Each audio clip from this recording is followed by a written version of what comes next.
Antes de você assistir esse vídeo, eu quero te dar um comunicado. Sou o pastor Daniel Batista, da Igreja Cenáculo da Fé para as Nações, e queria fazer um convite especial para você que está nos assistindo.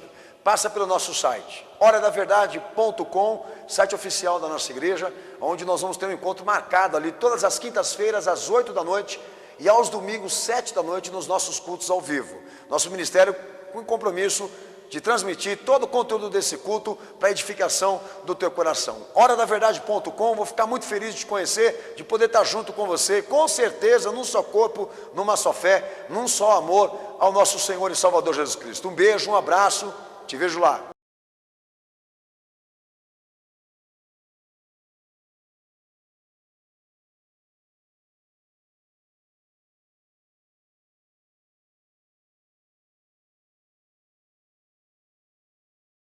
Texto de Romanos capítulo 1, versículo 19, que diz: visto que o que de Deus se pode conhecer, nele se manifesta porque Deus lhes manifestou.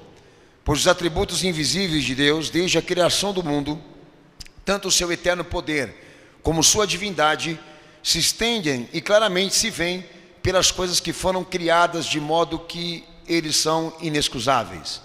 Pois tendo conhecimento a Deus, não glorificaram como Deus, nele deram graças, antes seus raciocínios se tornaram fúteis e seus corações insensatos se obscuseram, e dizendo-se sábios, tornaram-se loucos. Amém, cenáculo? Quem crê nesta palavra dá glória a Deus, quem crê dá glória a Jesus. Amém. Deus abençoe toda a igreja, pode se assentar, irmãos. Amém. Eu fui instruído pelo meu Senhor a tratar sobre a natureza do conhecimento de Deus e falar de um probleminha aqui, de talvez uma parcela significativa da sociedade, inclusive daqueles que estão entremetidos com o Evangelho, da ideia inativa. E o pastor lá para frente da pregação eu vou explicar isso para você com mais clareza. Mas o primeiro ponto que eu quero começar hoje aqui a ministrar, debaixo da graça do meu Senhor que estou aqui agora, é o que Paulo trata em Romanos capítulo 1, verso 19 ao verso 21, que o pastor li com vocês, ao 22, né? Deixando claro exatamente que não é possível o homem estabelecer uma vida religiosa separado do conhecimento de Deus e do conhecimento de Deus revelado, que Deus deu por suas próprias convicções e disposições para os homens, publicou diante deles para que eles conhecessem, é o que Paulo na verdade trata aqui. Com mais clareza, o que seria a vida religiosa, pastor? Piedade como fonte de lucro, imposição moral. Toda religião tem a sua. Mas ter uma vida com Deus, submetido ao que Ele ensina, revela, é a parte de religião. E lá para frente também eu vou explicar melhor isso daqui. Então a primeira regrinha, né, para uma pessoa que realmente ela não quer tornar os seus princípios religiosos um plano de autoafirmação pessoal, mas quer usar os princípios morais para glorificar a Deus, a primeira coisa que ela tem que fazer é conhecer, estar por dentro daquilo que Deus quer da vida dela.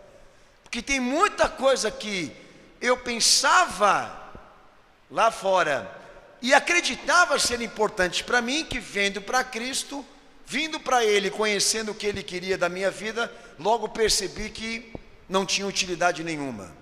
Isso se chama regeneração de mente, de consciência. Você pensava como um ímpio, agora você pensa como crente, porque você teve a iluminação daquilo que é importante para você praticar em vida, que glorifica a Cristo, e o que você antigamente amava, achava importante, como Paulo falou mesmo, agora se considera lixo, considera refúgio, porque nada disso você vai usar para ser um cristão. Há uma diferença muito grande entre o religioso e o crente, entre o bom e o crente. Essa separação o Evangelho faz. Você vai até preparar o texto de João, capítulo 1, verso 12 ao verso 13, esse texto é mesmo aí, já deixa claro o que o pastor está dizendo. Mas o primeiro ponto é: todo conhecimento sobre Deus se apoia na sua autorrevelação, a conceitualidade pura, ou seja, a pura revelação de Deus. Ou seja, não se pode falar dele, nem sobre ele, fora da sua revelação. Falar de Deus é falar dentro da origem dele, da sua natureza, da plena riqueza do seu ser. Não se pode falar dele separadamente de seus atributos. Não se pode falar de Deus separadamente daquilo que ele revelou. Paulo está incentivando exatamente isso. É como a guerra da religião que foi instalada na Grécia, que em Atenas Paulo presenciou. A guerra da religião que era mais ou menos esse aspecto. Havia milhares e milhões de nomes de divindades adoradas pelos gregos. E o helenismo sendo alimentado exatamente por essa perspectiva. Não importa o Deus, o que importa é que o homem tenha a sua crença. Mas havia um Deus no meio de tantos outros deuses lá, cujo o seu título era Deus Desconhecido. E por que Deus Desconhecido? Porque eles não poderiam explicar esse Deus, falar esse Deus, dizer quem é ele sem se submeter à sua regra. Então eles preferiram colocar o título Deus Desconhecido do que exatamente refletir sobre ele baseado no que ele revelou.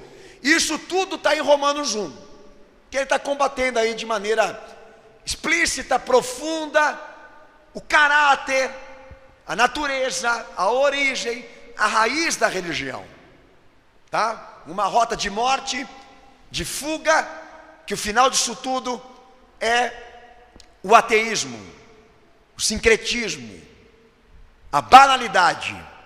Então eu espero em Cristo que os amados irmãos reconheçam o que João 1, verso 12, verso 13 também fala. Pode ler em voz alta, por favor.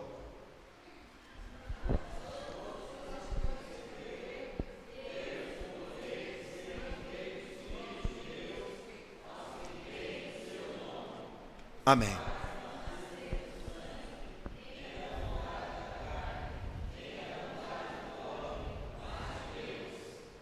Amém. Ninguém conhece Deus de maneira natural, de maneira espontânea. O conhecimento de Deus não vem de maneira automática, espontânea. A Bíblia é explícita. Se conhece Deus quando se submete à sua verdade, e se conhece Ele quando se busca, quando se cultiva busca. Nada nesse reino acontece de maneira natural, espontânea, mas Deus se revelando e o homem buscando.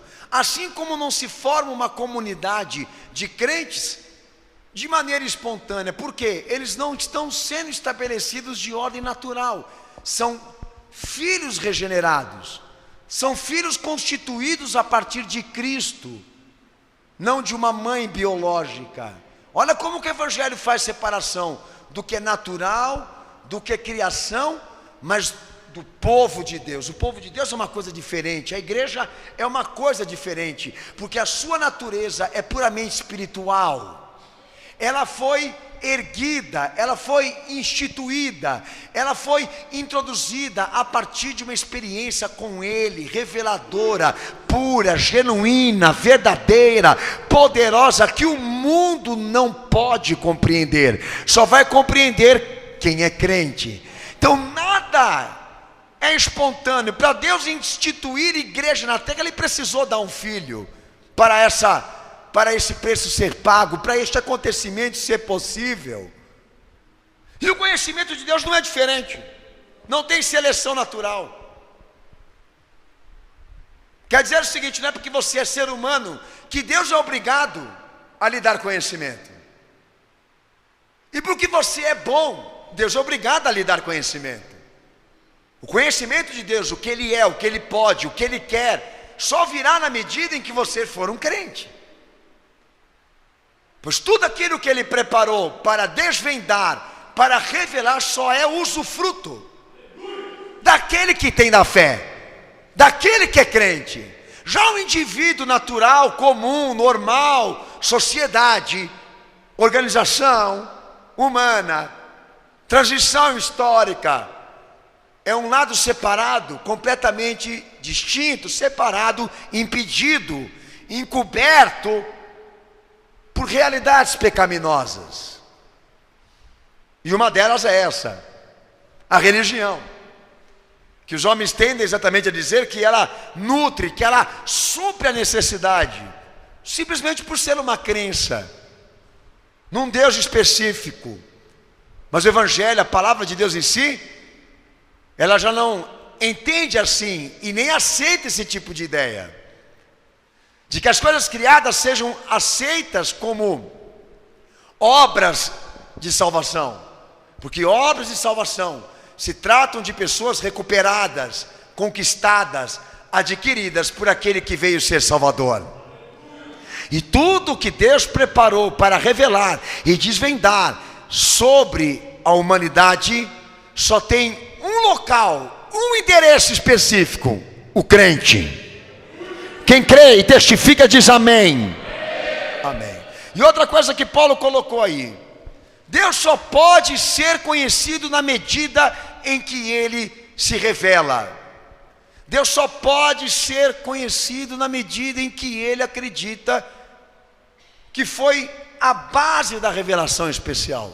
Então Deus criou todas as coisas, formou todas as coisas que subsistem, que são claras, que estão evidentes, mas os homens não reconheceram, não adoraram como Deus, mas antes se tornaram fúteis, donos de suas próprias inteligências, de seus próprios pensamentos, se dizendo sábios, se tornaram loucos, porque eles quiseram exatamente julgar Deus sem a sua revelação, decifrar os enigmas divinos sem a revelação. Paulo entende da mesma forma: se nós queremos exatamente saber quem é Ele, não podemos nos apartar daquilo que Ele publicou, que Ele revelou, pois o caminho do entendimento desse Deus que nós queremos adorar é a sua revelação, a sua autorrevelação. Tudo que Ele manifestou dentro da história do homem colabora para que você saiba quem é Ele, o que Ele quer e o que Ele pode fazer por você. A Bíblia é o entendimento disso, a Escritura é a inspiração disso. Ela é nada mais do que a tradutora desses acontecimentos, a relatora desses acontecimentos que estão aí diante de nós. E ela colabora exatamente para que sejam compreendidos por mim e por você, por meio de homens que Deus inspirou. E nós estamos usando exatamente isso aqui agora. Mas vamos imaginar que eu evitasse essa orientação, que eu a renunciasse. Eu entro exatamente naquele vício de inteligência concursada. Sabe como é que é? Eu passo exatamente a formar ideias e conceitos sem a participação dele, ou seja, não dando direito ao próprio Deus de dizer como Ele deve ser chamado, como Ele deve ser reconhecido, como Ele deve ser descrito, simplificado, adorado. Eu passo a ter domínio na construção, na edificação da minha própria religião, ou então do próprio Deus que eu quero servir. Isso é irracionalidade, tá? Um Deus que precisa ser levado nas costas e alguém tem que falar por Ele, não é Deus. Um Deus que se submete a estar preso por prego na parede, alimentado de regras e leis que os homens construíram. Ele não é Deus. Deus é tudo pessoal, Ele é tudo caráter, Ele é tudo vontade. Ele é puramente pessoa. E nós estamos aqui para termos provas disso, do seu agir, do seu trabalho, do seu milagre, da sua obra, do que Ele é capaz de fazer quando nós cremos nisso, dando liberdade, espaço, autonomia para que Ele seja quem Ele quer ser. Ninguém deu nome para Ele, Ele pediu, Ele solicitou ser chamado da maneira como a Bíblia manda. Isso é Deus. Quando Ele não precisa do homem, quando Ele não necessita da força humana para executar os seus planos e pôr em ação a sua vontade. Eu estou à procura desse Deus e vai encontrar. Toma cuidado que você vai encontrar. Sabe, pastor, eu estou à procura desse Deus que não foi esculpido, que não foi criado por inteligência humana, concursada, por inspirações paralelas. Eu quero esse Deus que chega e fala por si mesmo, que se manifesta pela sua própria vontade, que não tem influências e dominações sobre ele, pois ele é Deus, ele é soberano, imutável, glorioso. Pastor, esse Deus existe? Sim. Eu estou à procura dele, pastor.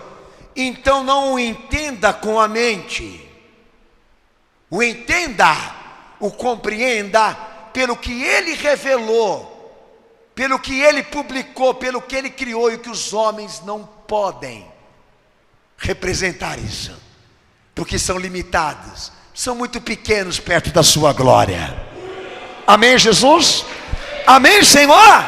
Amém. Um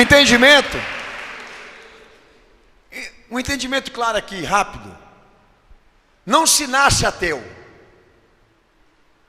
Porque se nós dissermos que uma pessoa nasce sem crença nenhuma num Deus absoluto, num Deus poderoso, num Deus único, nós estamos contrariando a Bíblia Sagrada. Não se nasce ateu por quê? Se nasce criação. Se ele é criado por Deus, então ele nasceu como criação. Mas se ele fez uma escolha em ser ateu, para chegar um dia na sua vida e dizer Deus não existe, ele não pode dizer Deus não existe, porque ele é criação. Então é mais fácil ele dizer eu não aceito esse Deus. É mais honesto, porque dizer Deus não existe é recusar tudo que ele criou, tudo que ele revelou e tudo que ele fez. Então quando um ateu diz eu não acredito que Deus existe, ele na verdade está demonstrando que ele não é inteligente. Ele está assinando a natureza estúpida, a inconsequência própria. É mais fácil nós dizermos o seguinte, que a massa mais crescente hoje é o ateísmo. A crença futura, predominante, é o ateísmo.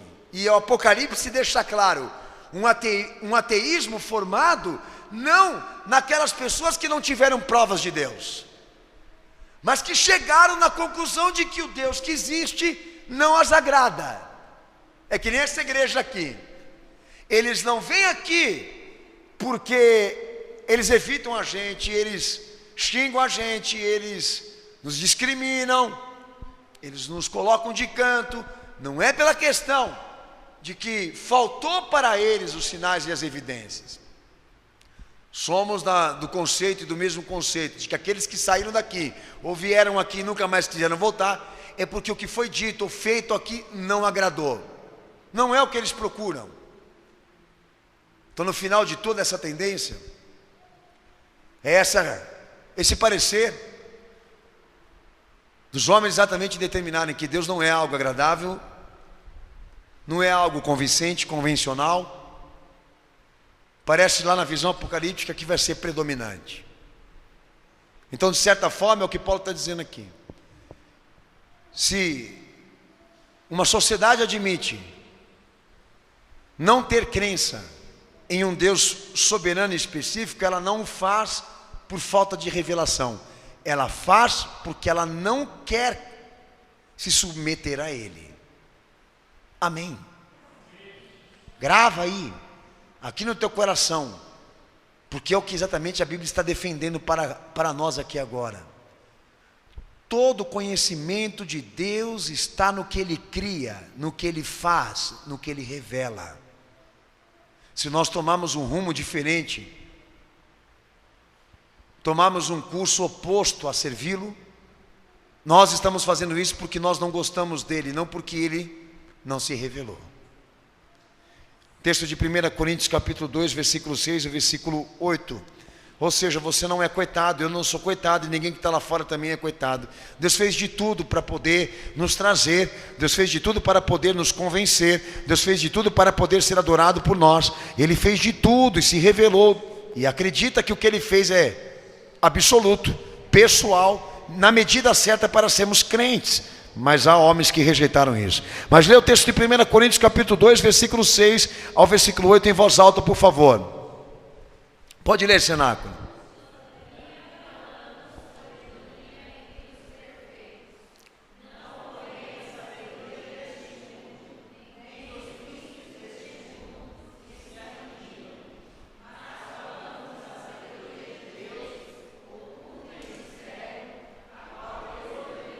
Aleluia.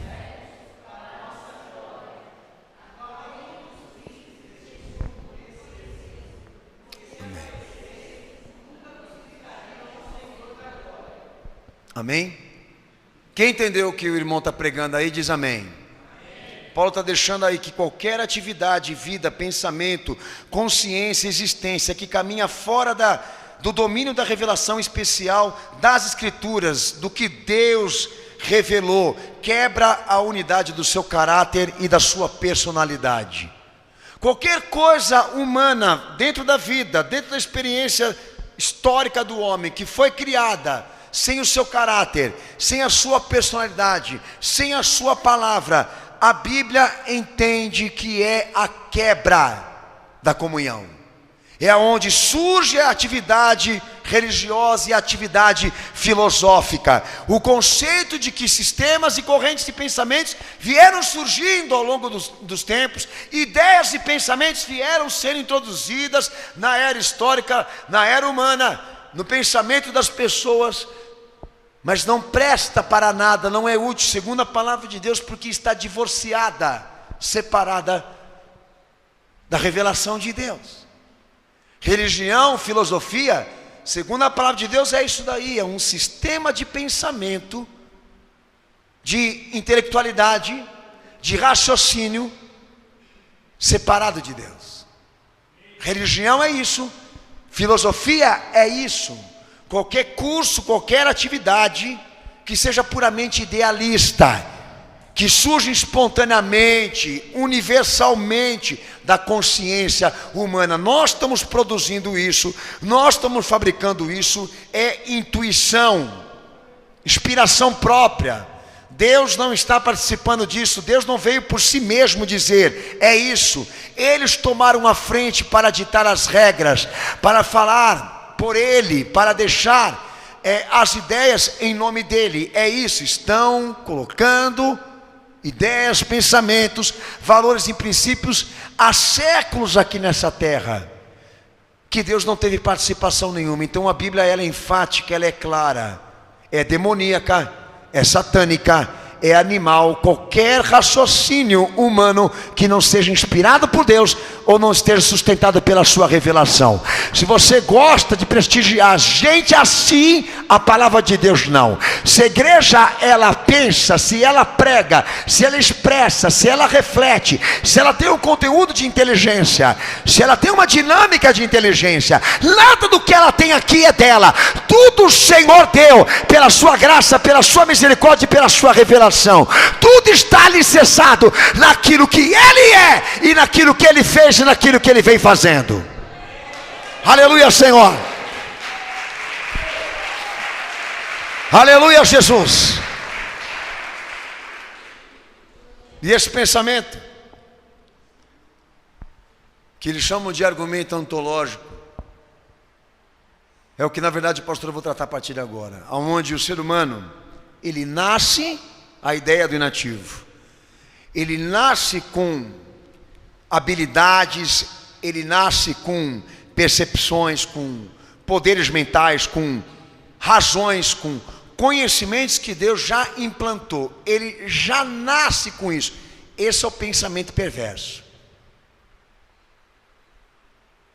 De que o ser humano, quando ele vem para exercer circunstância e história própria, ele já está dotado de virtudes e habilidades divinas que Deus já implantou na vida dele de maneira automática. Você é a favor disso?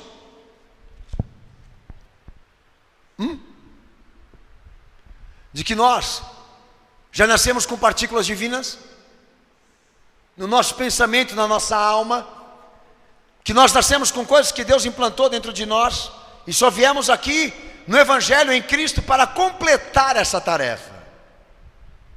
Você é a favor disso? De que na natureza humana habita a natureza divina? De que desde Adão até os dias atuais, homens que nascem na história desenvolveram tarefas por si próprio, idealistas, que de maneira espontânea e natural Deus participou junto. Até um pensamento calvinista, que Calvino dizia o seguinte: se nós levarmos em consideração, aceitarmos, que isso foi discutido dentro de igreja, de que as pessoas nascem dotadas de virtudes, de que o conhecimento de Deus foi implantado nelas, na alma delas, antes de nascerem, por si mesmo, elas já vão gerar autonomias, e lá na frente, elas não vão precisar de um Salvador, sabe? Parece que, de tantas besteiras que ele falou, Calvino, foi a única coisa convincente que eu li desse cara aí. Que se realmente se sustentar essa ideia de que as pessoas nascem com o conhecimento de Deus implantado na alma, o entendimento vai ser esse, que Jesus só veio fechar esse padrão, né? Que é a intelectualidade. E todo o processo de salvação e de recuperação na natureza, na criação pecaminosa, vai por água abaixo, porque passa exatamente a ter esse conceito de que nós não precisamos nos arrepender e nos redimir, tanto como o Evangelho pede, porque parte nossa tem qualidades. Conceito esse que entende que nós temos motivações de crer em Deus e buscá-lo por natureza. E Jesus não precisa fazer tanto esforço assim para me convencer, porque eu já tenho isso. O Espírito Santo não precisa fazer tanto esforço assim para trabalhar na minha vida, porque eu já tenho isso por natureza. Só arranca essas poucas maldades que eu tenho aqui, porque o restante que eu tenho, que trabalha para o bem, que trabalha para os princípios da imposição moral, sabe? Isso aqui eu prestigio.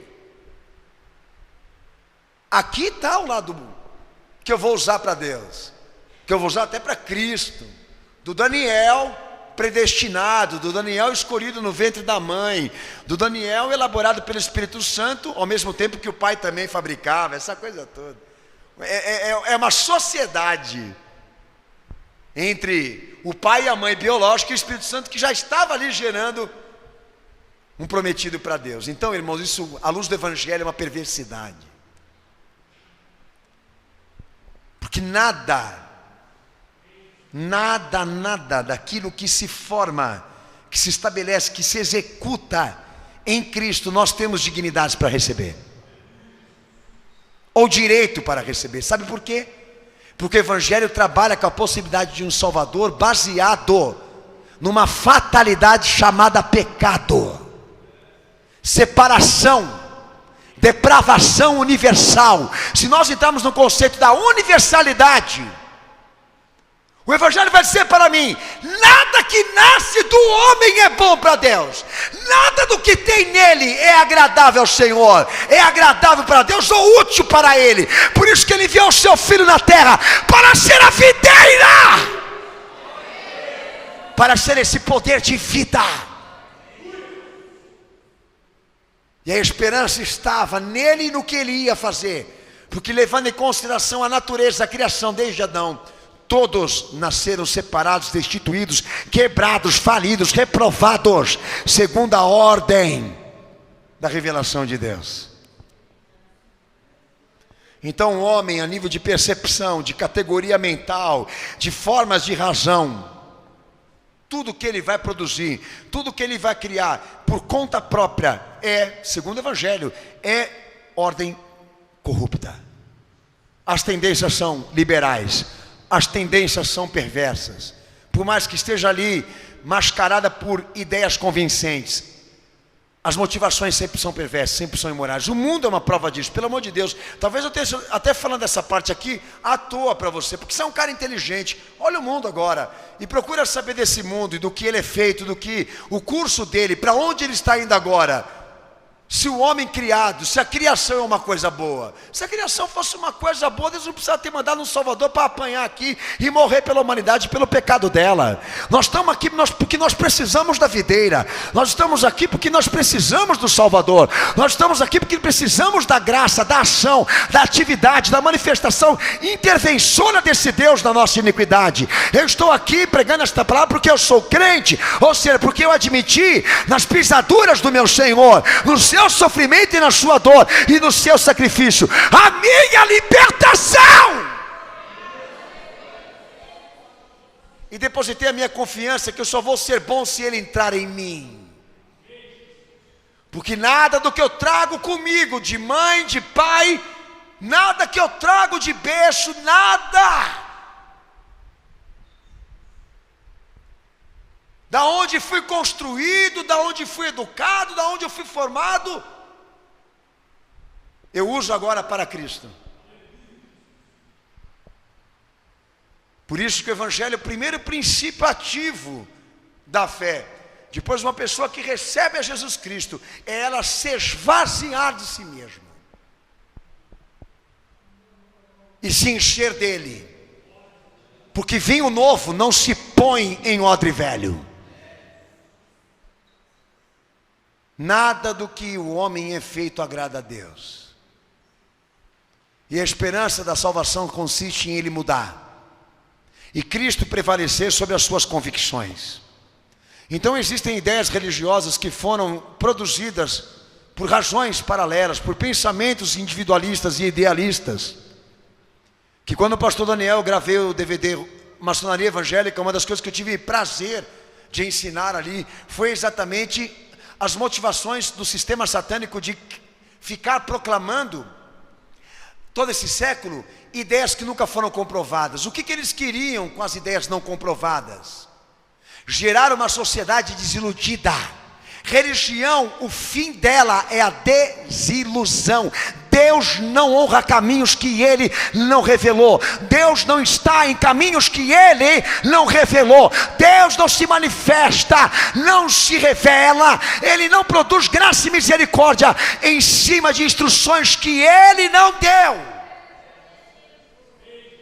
Então o satanismo já entendeu, se nós ficarmos criando religiões, se nós criarmos o misticismo, o racionalismo, se nós criarmos essas tendências perversas, um dia, lá na frente, a sociedade vai se cansar de buscar Deus em tudo isso, e vai chegar numa conclusão, que Deus não vale a pena. É o que está acontecendo agora, até com o Evangelho, até com o cristianismo. O catolicismo esgotou a sociedade, o movimento moderno, contemporâneo do cristianismo esgotou a sociedade. O mundo não tem mais vontade de entrar na igreja, o mundo não tem mais vontade de abrir este livro, o mundo não tem mais motivações e vontades de querer conhecer alguma coisa reta ou então fundamentada em Cristo, porque eles estão sem esperança. Tiraram tudo isso do povo. Se nós pegarmos só essa ordem de Macedo, Estevão, R.R. Soares e outros tranqueiras da modernidade do movimento evangélico aqui no Brasil, você vai criar uma massa de inconsequências e descontentados do que já produziu esse sistema contemporâneo, do que esses homens já representam a nível de frustração. A sociedade já não quer mais saber de Cristo, porque olham para eles e pensam exatamente o quê? Que pastor só pede dinheiro, igreja só pede dinheiro, igreja só rouba, igreja só isso, só aquilo. Eles não querem saber, a sociedade está escandalizada. Por isso que a maçonaria investe muito na subversão, ela investe muito na corrupção, porque ela sabe que o anticristo vai reinar em cima do cansaço, em cima da fadiga, da frustração, da decepção. O anticristo é uma resposta à altura de tudo isso que a sociedade está vivendo agora. Mas Deus não tem culpa disso. Ele se revelou, Paulo falando, Deus mostrou quem Ele é e do que Ele é capaz e as suas vontades e como Ele quer ser adorado.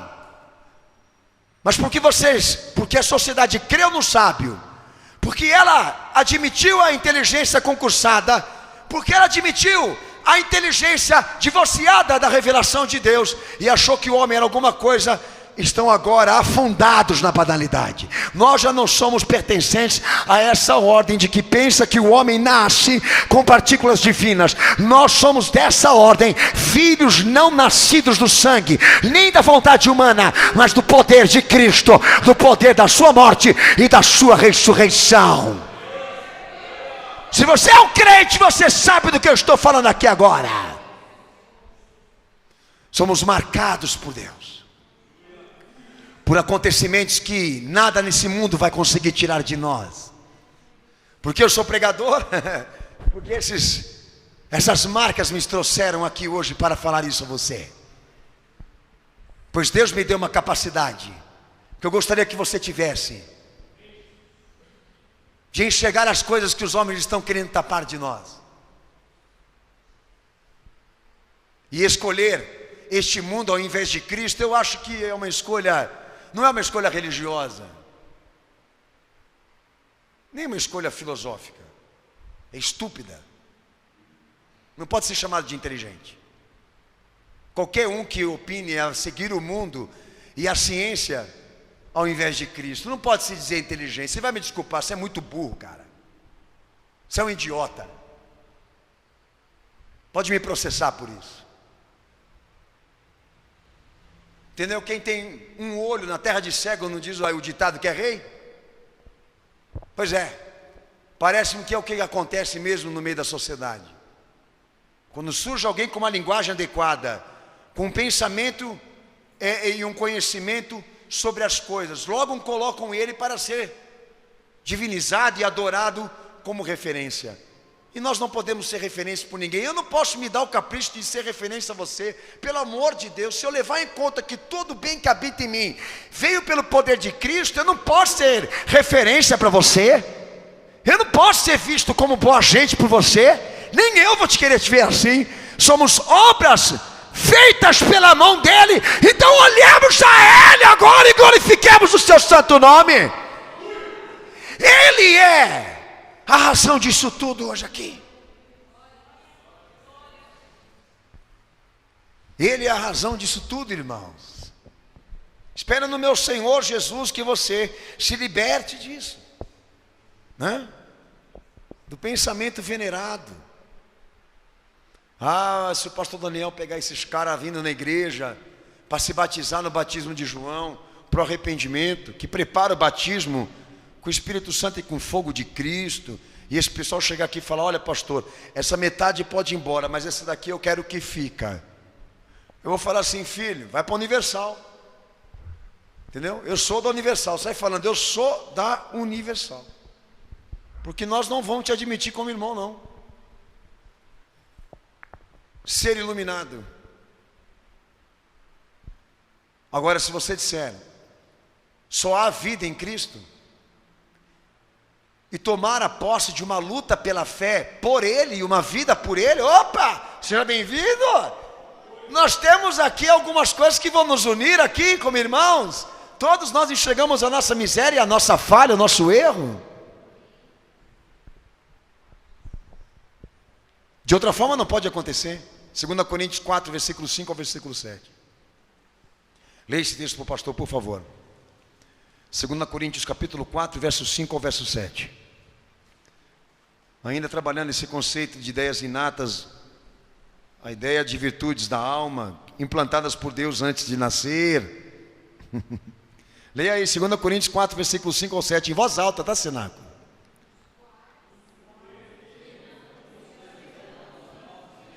Leia de novo, começa de novo, irmão.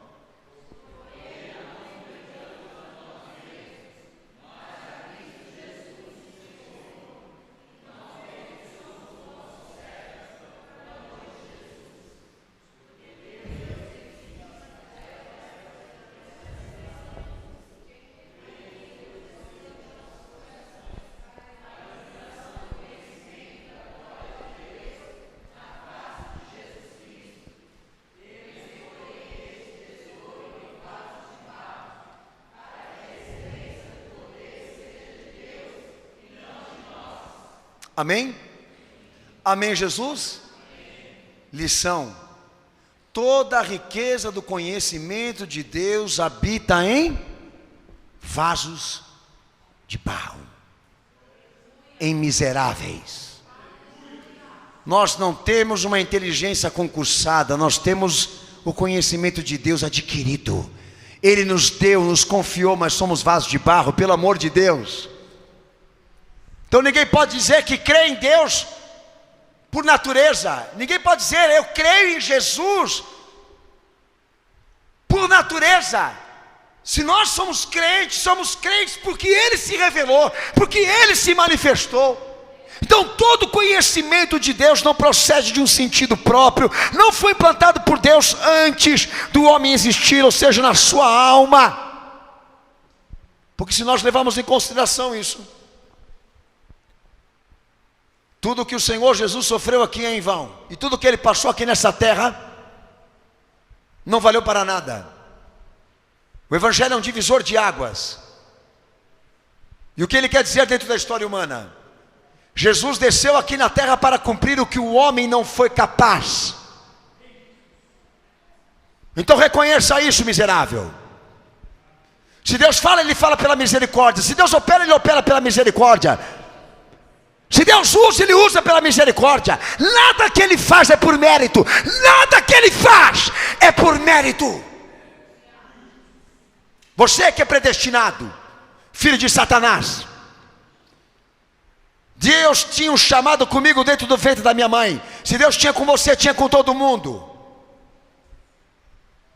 Se tem alguma coisa de predestinação nessa vida, foi o fato de você ser São Paulino ou corintiano, para sofrer.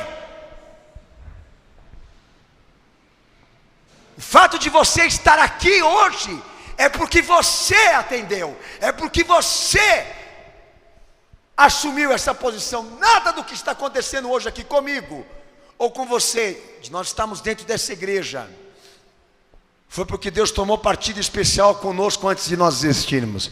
E isso também pode ser levado em conta o conhecimento de Deus. Viemos sem nada, comprometidos pela iniquidade, comprometidos pela corrupção, comprometidos pela ordem adâmica, a ordem da queda, a ordem da destituição. Se alguma coisa boa vai acontecer dentro dessa natureza criada, é Cristo, o agente superior dessa obra. É Ele que vai em busca do pecador para resgatá-lo e reconstruí-lo. É Ele que vai agir baseado na tua fé. E depois que isso acontecer, de entregar a tua vida para Jesus, esse princípio de fé não termina. Ele continua dizendo: toda bondade, toda virtude, tudo de bom que acontece na vida do crente está sendo revelado nele pela presença de Cristo. Se atribui a ação de Deus na vida dele. E como já dizia o meu Senhor, eu sou a videira e vocês são os ramos, e todo ramo que se aparta de mim vira galho seco, mas aquele que se une a mim, o meu Pai o poda para que ele dê fruto, e fruto para a sua glória, porque Ele é a vida. Na caporia seneque osteribiosta. Aleluia. Então não há poder, nem capacidade, nem disposição que seja produzida no homem que possa dar a ele o conhecimento de Deus. As suas intuições todas estão comprometidas por uma natureza puramente pecaminosa. Nada do que ele produz ou que ele é agrada a Deus. Deus entende que ele vai ter que se esvaziar, e Cristo vai ter que ser a essência e a plenitude do seu caráter, do seu pensamento e da sua vida. Essa troca é feita para ter salvação concluída. Se essa troca não for feita, não há salvação. A Bíblia é muito clara. No meu Senhor, pregando em João 3, verso 3 ao verso 5, ele define quem são aqueles que vão herdar o reino do céu. Todos regenerados, não da carne, mas regenerados do Espírito. Quem é nascido da carne é natureza, quem é nascido do Espírito é regenerado, e esse vai herdar o reino do céu. Nascido da água, nascido do Espírito. Amém ou não? Que Nicodemos não quis entender. Entendeu pelo que você está batalhando aqui agora? Como eu posso dizer Jesus entra na minha vida se eu prestigio esse corpo e essa natureza. Pelo amor de Deus. Se arrependa. Como é que eu vou dizer? Arrepender, chamar João para dizer: ô João, fala aí para o povo aí a mensagem do Jordão. Arrependemos, pois, porque é chegado do reino do céu. Se o cabeçudo lá na margem está pensando que pelo fato dele ser filho de Abraão ele é alguma coisa. Se você prestigia a tua natureza, você não está pronto para Jesus. E nem nós queremos você. Não dá liga. A massa tem fermento. Não vai dar uma boa massa para Deus. Amanhã lá para frente ele vai jogar o batismo na nossa cara. Amanhã lá na frente ele vai jogar na nossa cara que ele é pastor. Amanhã lá na frente ele vai falar que ele construiu milhões de igrejas e faz ele ter uma posição privilegiada em relação aos outros. Aí para a gente convencer ele de novo que tudo isso é atribuído à graça de Deus e não a ele. Ih, rapaz, não dá certo não. Pastor, eu já tentei convencer homens que se autoafirmam por intermédio da obra que fizeram para Cristo e tentar arrancar algum arrependimento de coisas erradas que eles fizeram aí, que não deu certo, eles não vêm. É uma coisa pegajosa. Você fala eles, eu sou. Você fala eles, eu fiz. E só fica naquela mesma tecla da vontade de dar uma tapiaba na zoreba e acabar na porrada aquela discussão, né? Por isso que a gente nem fala mais. Fala assim: Senhor da graça, leva a gente embora. E Paulo fez isso: olha, eu não vou falar mais para vocês de Jesus, eu não vou falar mais de Cristo, estou indo para os gentios, porque para judeu eu não prego mais. Enche o saco. Você ficava pregando graça para quem não quer se arrepender, misericórdia para quem não quer assumir miséria, misericórdia para quem quer definir o padrão humano como sendo um padrão convincente para Deus usar. Ser iluminado. Mas vai saber a vida que ele tem para ver se é feita de coisas de Deus, né? O Lula não disse que ele é a alma mais sincera, mais genuína que tem? Não existe alma mais sincera do que a minha. Depois de tudo, hein? Do pedalinho, do patinho, de tudo.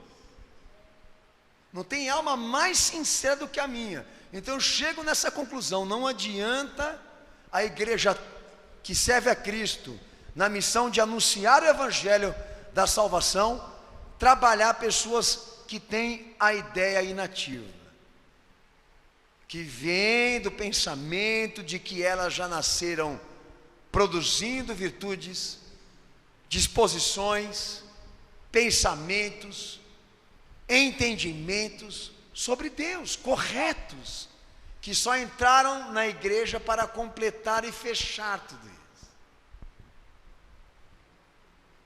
Não cabe Cristo nesse pensamento. Então, se tiver alguém hoje aqui com esse pensamento, eu tenho pena de você. Você é o tipo da pessoa irracional. Para a Bíblia, você é o tipo da pessoa que concursa a irracionalidade, não a inteligência. Porque não tem pessoa mais importante no aspecto de saber dizer as coisas que aconteceram em você mesmo do que você mesmo. Eu conheço a minha história é canalha, a minha história é imunda. Eu conheço a minha história. Quando eu fui contar a minha história para a igreja que eu me batizei, eles não queriam acreditar de tão suja que era. E aí eu me converti. Por que essa briga, esse duelo entre o bem e o mal dentro de você? Ou o que está aí é de Cristo, ou o que está aí é teu. Nada do que eu carrego é meu. Pelo contrário, eu lembro até as palavras de Paulo: nenhum bem habita em mim. Eu só quero fazer o mal, e mesmo que eu não queira, eu faço, se Jesus não me libertar e não me der domínio, força para resistir.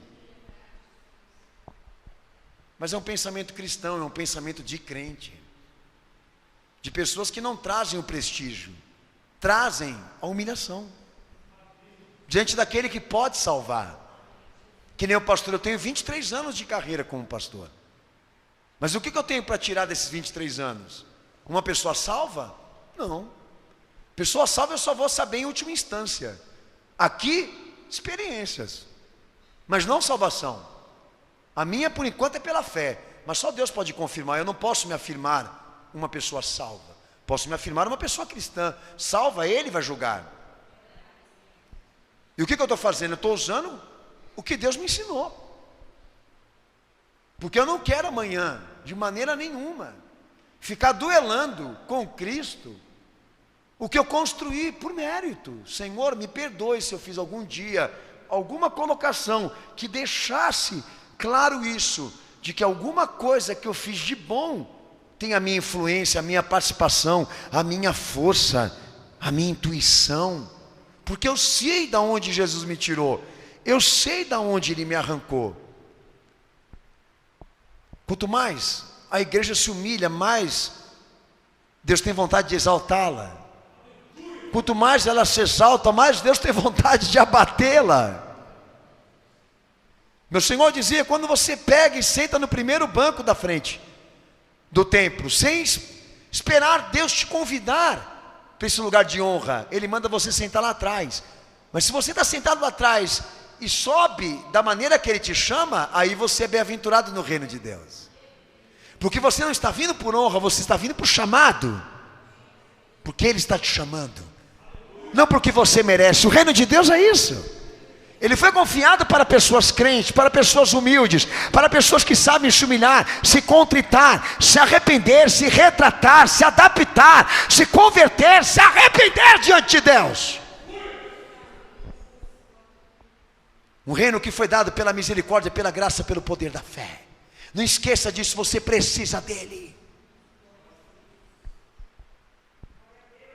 João capítulo 1, melhor dizendo, João capítulo 17, verso 1 ao verso 5. Abre esse texto para o pastor, por favor, para fechar aqui esse culto hoje. O conhecimento de Deus só é possível porque Deus manifestou o seu amor, revelou o seu amor e tem chamado o pecador para ser crente em Jesus. Leia o texto de João capítulo 17, verso 1 ao verso 5, por favor. Pode ler, cenáculo. Vai. Esses irmãos estão fracos demais, meu Senhor Jesus. Filho, você não tomou café hoje não? Não almoçou não? Está em consagração, eu vou entender. João 17, 1, eu vou ler aqui. Pode ler, cenáculo? Amém. Tendo dito estas coisas, Jesus levantou os olhos ao céu e disse: Pai, é chegada a hora, glorifica o teu filho, para que também o teu filho te glorifique. Pois lhe deste autoridade sobre toda a carne, para dar a vida eterna a todos que lhe deste. Ora, a vida eterna é esta, que conheçam a ti, o único Deus verdadeiro, a Jesus Cristo, a quem enviaste. Eu te glorifiquei na terra, concluindo a obra que me deste para fazer. E agora, Pai, glorifica-me em tua presença com a glória que tinha contigo antes que o mundo existisse. Amém, Jesus? Levanta a mão para o céu e diga: Jesus, o pleno conhecimento de Deus, a plenitude do conhecimento de Deus. Sabe o que é isso? Tudo que Deus queria falar, Ele quis falar por intermédio do seu Filho. E tudo que Ele queria fazer, Ele incumbiu o Filho de fazer. Amém ou não? Aonde está o conhecimento de Deus? Na igreja. Quando ela prova que ela entendeu que Deus chama agora pecadores para serem crentes no Filho dele, pois o seu conhecimento se revela por intermédio do seu amor, que deu o seu único Filho para salvar o pecador. Eu conheço a palavra de Deus. Se você conhece a palavra de Deus, então você conhece isso. E não caia da graça e nem da fé, pois todo o conhecimento de Deus foi revelado pelo seu Filho. E agora a igreja vive da palavra encarnada, não da palavra traduzida. Vive da palavra encarnada. O que Jesus fala é a palavra de Deus. O que Ele ensina é a palavra de Deus. E nós entendemos que o tempo de Deus, que a revelação de Deus que nós recebemos a esta é Jesus Cristo. A plenitude do tempo, a plenitude da revelação, a plenitude do nosso chamado. Deus convocando pecadores para serem crentes nele. E se nós somos crentes, nós temos o conhecimento de Deus. Mas se nós não cremos nele, de nada vale o conhecimento que temos. Como não se nasce ateu, não se nasce crente. Um crente só se forma a partir do momento em que ele entende o chamado de Deus e admite que o chamado é Cristo, e tudo que ele tem que ser foi moldado e testemunhado por este Filho divino, amado, querido. E diz a palavra de Deus em Mateus 11, 27, somente ele conheceu a Deus. Lê o texto. Vai.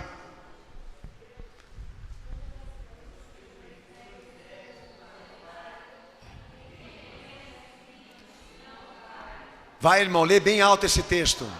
Lê de novo, lê bem alto esse texto.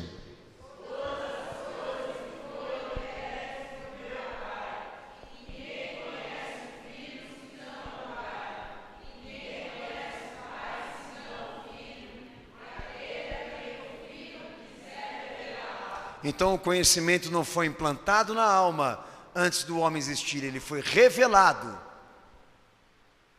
E nós adquirimos porque o Filho esteve aqui. E só ele conhecia o Pai. E ele tinha que vir aqui para nos dizer quem é o Pai. O Evangelho é um divisor de águas, irmãos. Se Jesus não desse aqui, o que viraria a trajetória de Israel? Puro monoteísmo. E sabe lá Deus que mais? Bezerro de ouro e um monte de porcaria que também passou por lá. O Filho tinha que vir aqui, não só para morrer por expiação pelos pecados da humanidade, mas para dizer a nós verdades que os homens encobertaram, dizer a nós verdades que os homens não descobriram, dizer a nós o que nós temos que crer. Então ninguém nasceu com isso, ele teve que vir aqui para registrar. Sabe, ninguém é crente porque o pai é pastor. Ninguém é crente porque a mãe é missionária. Eu nasci num lar assim. Para mim me transformar num crente, alguém teve que pregar para mim e eu tive que admitir. Porque senão, eu não tinha nenhuma obrigação de ser crente. Meu pai poderia ser, minha mãe poderia ser. Mas eu não tinha nenhuma obrigação de seguir. Por exemplo, ser batizado por tradição. O meu batismo foi por tradição. Por herança familiar. Eu não lembro de ter me batizado porque eu disse, vou me arrepender. Ou então porque eu sou crente. Fui descobrir isso aos 19 anos de idade, porque até então o meu batismo foi imposto por tradição. Isso é muito doloroso, é muito difícil, que infelizmente está dentro da igreja no conceito popular do movimento evangélico, de que pai e mãe acredite que para filho para Deus. Ele está parindo filho para Deus. Meu filho é chamado, meu filho é escolhido. Você pode consagrar, você pode orar, você pode interceder para que ele seja, mas você tem que pregar também, ensinar também, e lutar para que ele seja um crente. E ele também tem esse direito de conhecer, de receber o conhecimento, de Deus se revelar a ele, e dizer quem é Jesus para ele também, e ele admitir tudo isso. Ele não nasceu com partículas divinas porque nasceu dentro da igreja. O conhecimento de Deus não está implantado na alma dele, vai ser dado a ele, se alguém pregar, ou se ele buscar. O propósito é revelação. E nós estamos debaixo dela aqui hoje, amém ou não? Amém. Texto de Colossenses 2, verso 2 ao verso 3. Colossenses 2, do versículo 2 ao versículo 3. Lê em voz alta para o pastor, por favor, em nome de Jesus. O conhecimento é adquirido da parte de Deus, pelo propósito da sua revelação, sem argumento moral, porque ele se manifestou, revelando o seu amor por intermédio do Filho que mandou aqui, para nos dizer qual é a verdade que nós temos que crer. E por intermédio de Cristo adquirimos essa verdade. E olha o que Paulo fala em Colossenses 2, verso 2 ao verso 3. Lê o texto aí, cenáculo.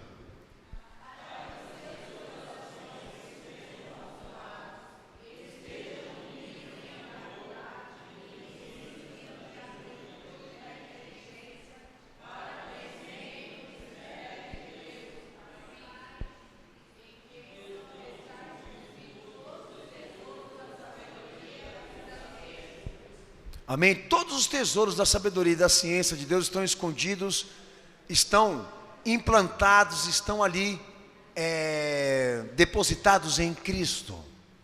É isso que a palavra de Deus está dizendo. Mas o que Paulo está trabalhando aí? Para que o conhecimento de Deus seja adquirido de uma forma absoluta, plena, completa, a igreja tem que levar em conta toda a história de Deus. não uma parte dela, toda ela. Para que a verdade seja verdade, não pode ter a metade da história, tem que ter toda a história. Isso quer dizer o quê? Que Jesus Cristo é um plano que se encaixa em toda a Bíblia. Sua vista é panorâmica, ele está no início, ele está no meio, ele está no fim. Se um homem entende isso, que Jesus, na sua existência, ele habita numa natureza divina, numa natureza impecável, santa, mas se fez homem para nos servir em uma obra de salvação, em um holocausto de expiação pelos nossos pecados. Se tudo isto entra e visita as nossas mentes, fica muito fácil até de compreender e de entender essas partes da história humana que não deram certas. O Antigo Testamento é, na verdade, a sombra do que Jesus seria. Um plano que não deu certo, porque Israel foi incompetente, mas Deus enviou o seu Filho, como os profetas avisaram, para cumprir tudo aquilo que os homens foram incapazes, e deixar agora claro que a igreja só vive se Ele está nela. Mas há pessoas que passam a ter mais amor pelo Israel, pelos judeus, pelos 10 mandamentos, pelo mar que se abriu, do que afinidade e vontade de estar ali diante do Calvário, onde o Filho foi crucificado. As tendências do judaísmo cristão estão tão fortes nos dias de hoje, e elas apontam para mim aqui para dizer alguma coisa que me preocupa. O povo está querendo voltar para o deserto, porque não enxerga em Jesus a plenitude do tempo, e nem da revelação. Não admitem em Cristo a verdade encarnada, e passaram a viver de informações embutidas em tempos antigos, primitivos, distantes, que até Paulo diz que são antiquados para uso hoje. Mas nós estamos aqui na igreja cenáculo da fé para as nações, dizendo que Jesus é tudo aquilo que o homem não conseguiu cumprir, e tudo aquilo que nós temos que crer, e tudo aquilo que nós temos que viver e se inspirar.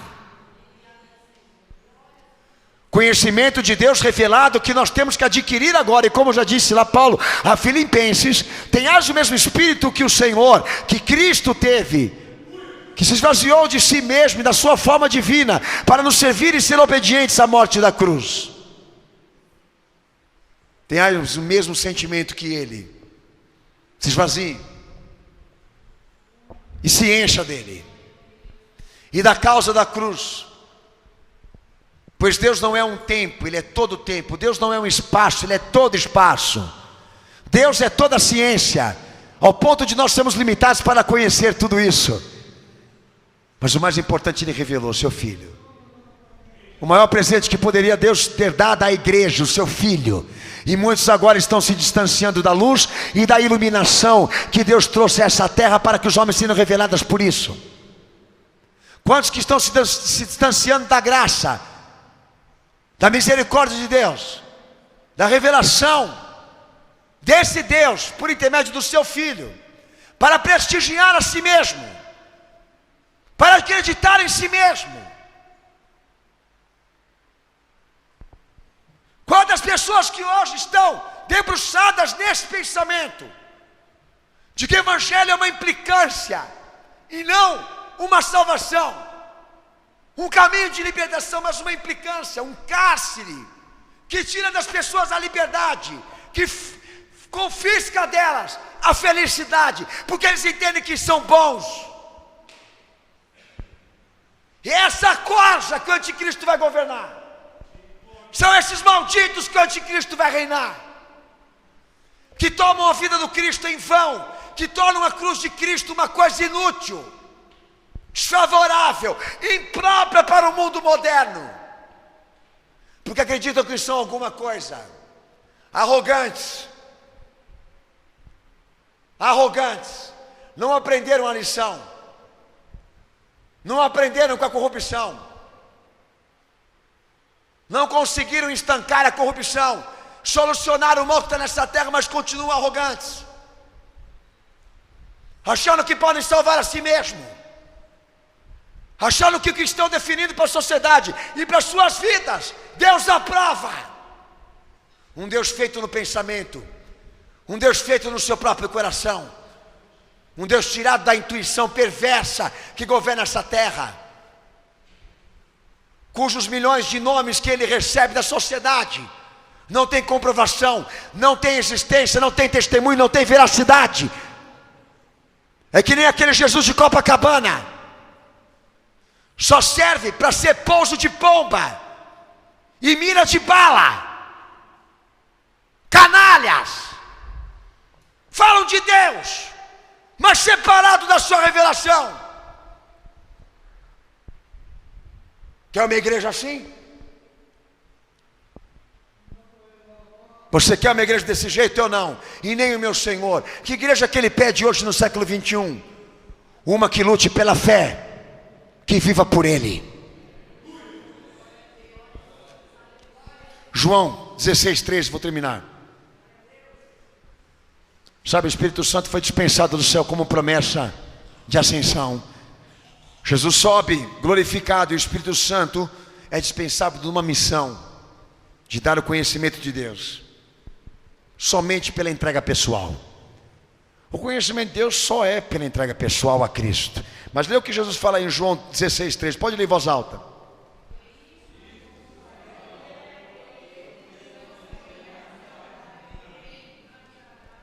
Lê em voz alta, irmão.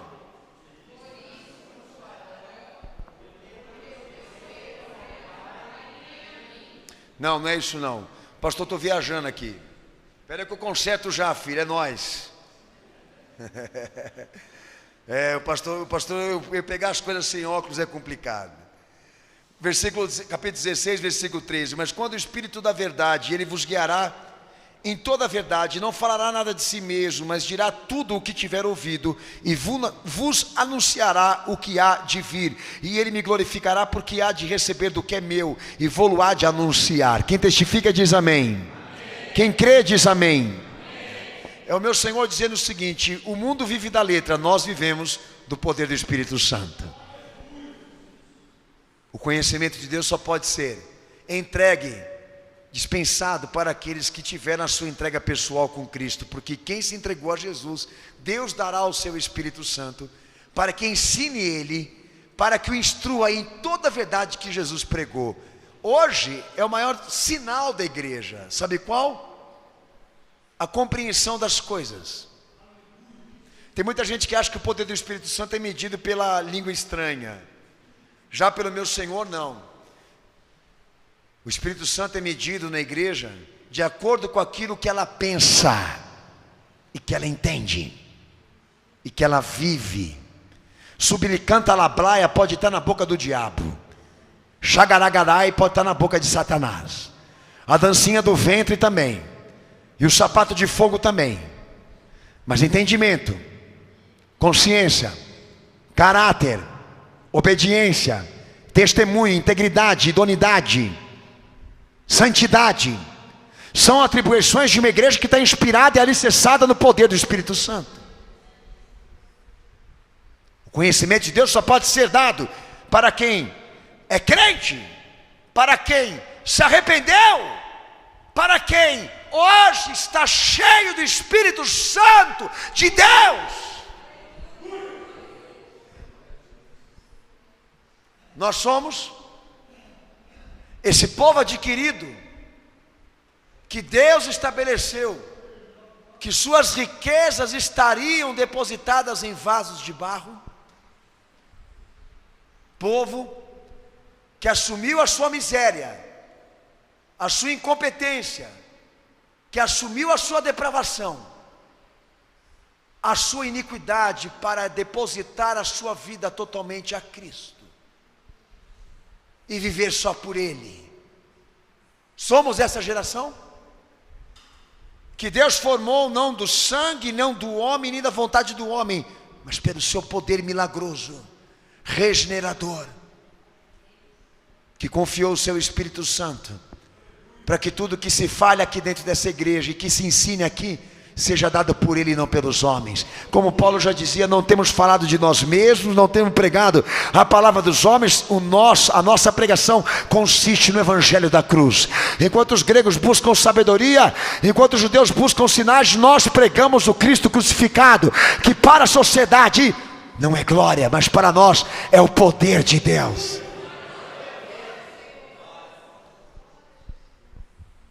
Você é um vaso de barro. Eu sou um vaso de barro. E a esperança de Deus, por intermédio do Filho que deu, é que todos aqui vivam por Ele e do que Ele fez. Que Ele seja a tua plenitude, a verdade que você procura, o espaço, o tempo e a liberdade que você tanto quer conquistar. Que Ele seja o teu pão de cada dia, a tua existência, a água que você bebe, a cama que você deita e descansa, o teu tudo. Porque assim nós estaremos provando aqui que nós temos o conhecimento de Deus. Não é na inteligência, mas na assumição de que nós não somos nada e Ele é tudo. Aí você vai provar para mim que você tem o conhecimento de Deus. Quando você sair pela porta dessa igreja hoje desesperado para pregar Jesus para aqueles que são bons também, porque sabem que eles vão para o inferno mesmo assim, se não forem crentes. Aí você vai provar para mim que você tem conhecimento de Deus quando você sair pela luta de ganhar almas para Cristo, tua família para Jesus, sabendo que se eles continuarem querendo gerar salvação por si mesmo, vão ser condenados.